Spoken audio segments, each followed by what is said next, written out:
પાટણ જિલ્લાના સાંતલપુર તાલુકા ક્ષત્રિય ઠાકોર સમાજની સમૂહ લગ્નના આયોજન માટે જજામ ગામ ખાતે આવેલ રામદેવ પીરના મંદિર ખાતે સમાજના પ્રમુખ ઠાકોર લેબાજી દાનસનજી કોરડાના અધ્યક્ષસ્થાને મીટિંગ યોજાઈ 5મા સમૂહ લગ્નના આયોજન માટે પાટણ જિલ્લાના સાંતલપુર તાલુકાના જજામ ગામ ખાતે આવેલ ઐતિહાસિક અને પૌરાણિક ધામ રામદેવ પીરની જગ્યા ખાતે સાંતલપુર તાલુકાના ક્ષત્રિય ઠાકોર સમાજના તાલુકાના આગેવાનોની સરસ મજાની મીટિંગ યોજાઈ।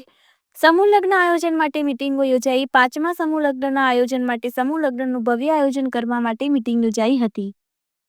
સાંતલપુર તાલુકાના જજામ ગામે ઠાકોર સમાજનો 5મો સમૂહ લગ્ન હમણાં લુણેશ્વર મહાદેવના હમણાં શક્તિ માતાનું મંદિર ને અહીંયા વચ્ચે રામો પીર અને સરહદી વિસ્તારનું પાટણ જિલ્લાનું છેલ્લું ગામ જજામ એમાં અમે ઠાકોર સમાજની દીકરીઓના સમૂહ લગ્ન કરવા જઈ રહ્યા હતા। એમાં સાંતલપુર તાલુકાના તમામે તમામ મારા ઠાકોર સમાજના ભાઈઓ સાથે મળી અને આ સમૂહ લગ્ન કર્યા હતા અને એની અંદર સાંતલપુર તાલુકાના ઠાકોર સમાજે મને બહુ સાથ સહકાર મોટો આપ્યો છે અને પણ હું અપેક્ષા રાખું છું કે જજામની અંદર અમારા સમૂહ લગ્ન પૂર્ણ વ્યવસ્થિત થાય એવી તમારી પાસે પ્રાર્થના કરું છું। બસ જય રામ।